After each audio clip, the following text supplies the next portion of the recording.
आत्या झाले का भाकरी? तर आता आम्ही जाणार आहोत कांदे चिरायला. झालेला स्वयंपाक. आता एवढं सगळं नुसतं आवरून घ्यायचं, झाकून ठेवायचं आणि निघायचं आहे का ना आत्या? मग काय काय बनवलं आत्या जेवणात? चपात्या, भाकरी, वांग्याची भाजी. आपल्याला उपासाला आमच्या दोघीची उपवास आहे. साबुदाणा खिचडी बनवली ते तुम्हाला दाखवते. आणि चुलीवरच्या मस्त अशा आत्याच्या भाकरी चपात्या बनवून घेतल्या. खाली अशा छान चपात्या बनवलेल्या आहेत.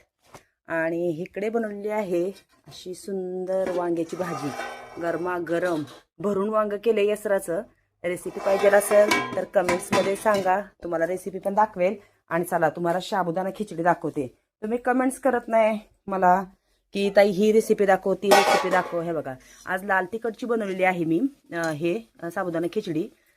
मस्त शेंगदाण्याचं कूट, बटाटा घातलेला नाहीये, हिरवी मिरची पण नाही, त्याच्यामुळे लाल तिखटची बनवली आहे. आम्ही काय करतो नुसते मिरच्या कुटून ठेवतो, कारण उपवासाला वगैरे मिरची नसेल ज्यावेळेस हिरवी मिरची, त्यावेळेस मग आम्ही काय करतो अशी ह्याची करतो, लाल तिखटची साबुदाणा खिचडी बनवतो.